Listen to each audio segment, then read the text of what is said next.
What's going on, you guys? It's your boy Scotty, and we're here to talk about the very first part of the Surviving R. Kelly Part 2, the Reckoning series.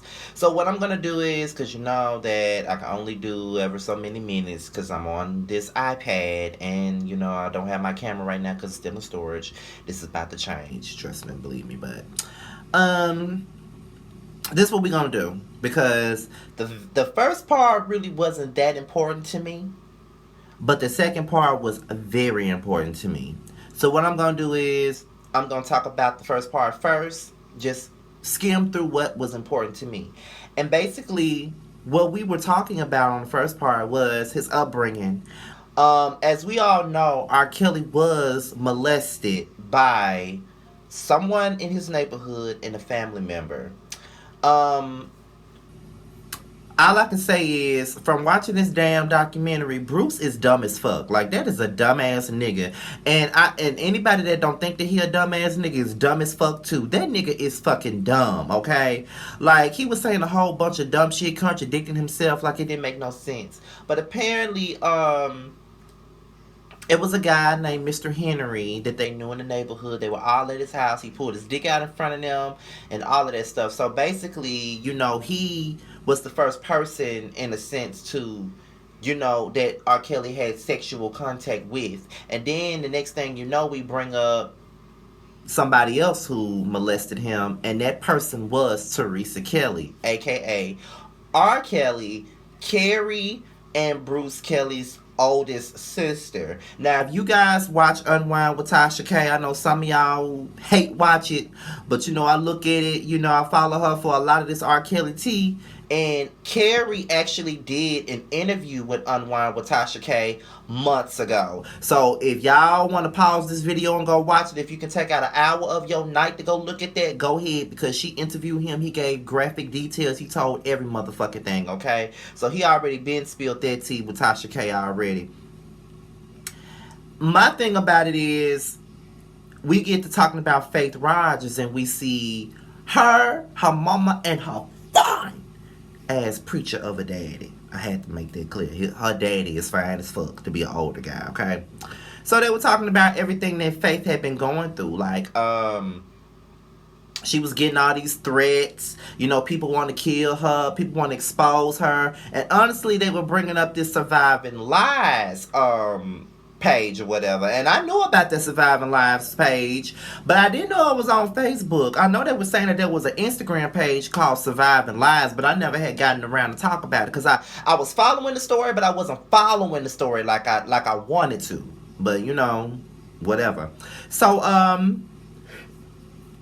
it was other things, like they were talking about how they got all of this negative backlash, and they really did. And I was defending all of these black girls, black women who received all of this backlash when they were only doing what they were supposed to do, which was tell their motherfucking story and tell their truth. And for whatever reason, because R. Kelly is a black man, they feel like us as the black people should defend him and coddle him and ride with him. But I can't do that. Real talk, I can't do that. Now,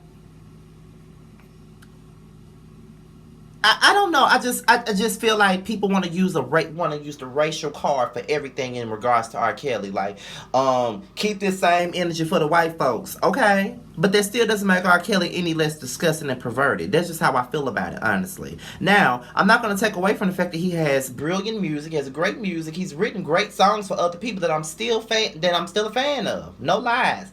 But what I think about him as a person is just ridiculous. Like, I do believe most of this stuff that's been said about him. Like, honestly, there's too much proof that's been brought to the table, including a damn marriage license in a fucking video, and people still don't think he is worthy of the attention that he's getting. He should have gotten the same damn energy years ago. But this is a whole new time and a whole new fucking culture, okay? And that's just what it is. And then when you got people like Jerronda Pace that's about to get her ass whooped at the mall because she spoke her fucking truth about a man that these bitches don't even know. My thing about it is, we're quick to say, oh, she was a fast-tail girl. She was a fast-tail girl. These were fast-tail girls. Okay, just because they were fast-tail girls doesn't mean that it was okay for it to happen. Okay, may be a fast tail girl, but as an adult, you should know not to touch that. And R. Kelly, as an adult, knew not to touch that, but he decided to touch that anyway. You know what I mean? So he ain't got nobody to blame but himself.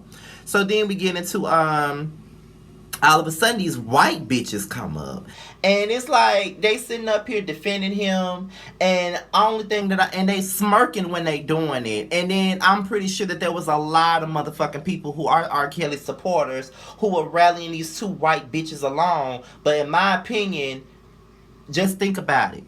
These bitches don't give a fuck about black girls. But why y'all rallying behind her? Because she defending your motherfucking fave? That's what you're rallying behind? So no, I can't with that. No. And they, child please, like, and then they gonna say they don't know who was behind the page. They talking about they supported the page, but they don't know who behind it. Y'all are the bitches that's behind it. Becky and Julie are behind that damn page, and they can just kill me and miss me with the fuck shit, to be quite honest. So no. So then we get into what I really want to talk about, and that's the second episode.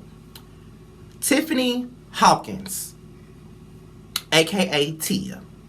Now, if you watched my commentary on Surviving R. Kelly last year when they first did it, I mentioned her.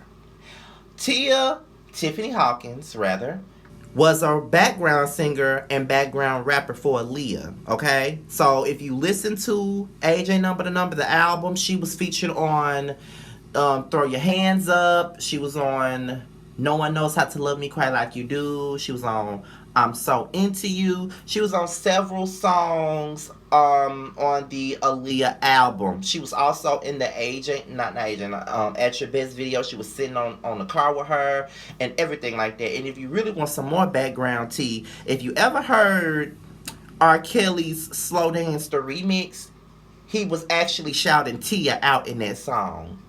Go back and listen to it. And Tia was only 15. And he was yelling out her name in the song. Go listen to that. But y'all want to act like he innocent. Child, it was in the music. So, Tiffany met him when she was like 14 to 15 in 1991. She was the one who got Javante along, who was also featured in the last Surviving R. Kelly, series or whatever, the part one of it. And I'm just listening to her story, and I really don't care what nobody got to say about it. I feel like she's the most credible. I really sympathize with her story, and I didn't see her making herself out to be a complete victim. She did say that she was rebellious. She did say that she was out all night. She did say she was doing whatever the fuck she wanted to do. She came from a broken home. Her damn stepfather was abusive to her, and she ran to R. Kelly, who started off as like a big brother to her, and she was a singer. She wanted to be in the music business. She wanted to be a star, and R. Kelly basically promised her that he would do that for her. So when it came down to it, she started hanging out with R. Kelly. It wasn't no sexual thing at first. That was like her big brother, best friend type of thing. But her being 14 to 15 years old, she ain't knowing no damn better. We think we know some shit, but we really don't know a damn thing. At 14 to 15 years old, we're still impressionable. We don't know shit. Okay? And Tiffany was lost, to be honest. She was lost. Like, she came from a horrible upbringing. She really didn't fuck with her mama like that, so she ran to R. Kelly. She stayed with R. Kelly. He took care of her. He had her doing the backup vocals for him. He had her working with Aaliyah. You know what I mean? Like, he was basically taking care of her in so many more ways than one. And not only that, she felt a sense of loyalty to him. When she would come to the apartment, he wanted her to bring all her friends with her. And when she would bring friends with her, he'll fuck all her friends.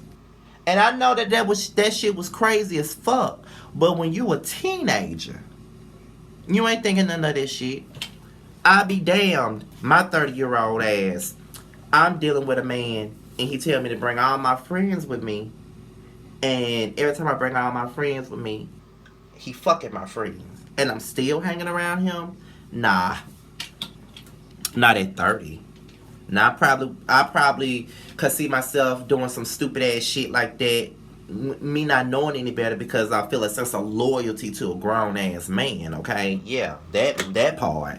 But that's just what it was. And it's kind of like this with Tiffany. Like, she was a broken girl, and she had music as an outlet, and all she knew was to do whatever he said because she wanted to be what she wanted to be, which was a star.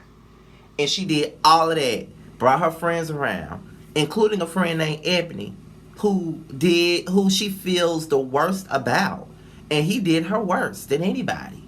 And she did all that only to become a background singer for Aaliyah. Straight up. And I knew that Aaliyah would be brought up again simply because, I mean, Tia and Aaliyah had this close-knit ass relationship. They really did. And, you know what I'm saying? It was just like they became best friends. But when she found out that Aaliyah was married to R. Kelly, she felt like, well, I don't give a fuck. As long as I ain't got to have sex with him no more, it's fine with me. As harsh as it is, that girl was a wounded ass soul, to be honest. A wounded soul. She found out she was pregnant. She didn't even know who the fuck her baby daddy was. So that goes to show you how lost she was. Then she was the first one to file a lawsuit against him. And the people that was going to be involved in the deposition included Javante and Aaliyah. Okay? All of them, including Ebony as well, all of them were going to be included in the deposition. I'm sorry. I mean, I feel like Tia's story is the most riveting and the most compelling story out of everybody's. I feel like, in a sense, she owned the fact that she was a wild child, and she didn't really just make it all about being victimized, but listening to her story, you fully understand why she ended up where she ended up at in regards to R. Kelly. You know what I mean? Like, that's why she ended up where she ended up at. To the point to where she wanted to kill herself over this shit. She had all that trauma with her that she wanted to kill herself over this shit. And then you got the stuff with Carrie and how R. Kelly tried to pin all this tape shit on him and make him look bad and wanted him to take the rap for it and wanted him to perjure himself and send his own damn self to jail. You know what I mean? I wish I would ask my brother to perjure himself for me. That's some bullshit. R. Kelly didn't give a fuck who he hurt, bro. He didn't give a fuck. He just wanted to steer clear of the bullshit that he created. And Bruce wanted to say, they asked him, do you think that the women were, recorded without their permission? I think they knew. Then they asked his dumb ass, did he ever record you having sex? He says yes.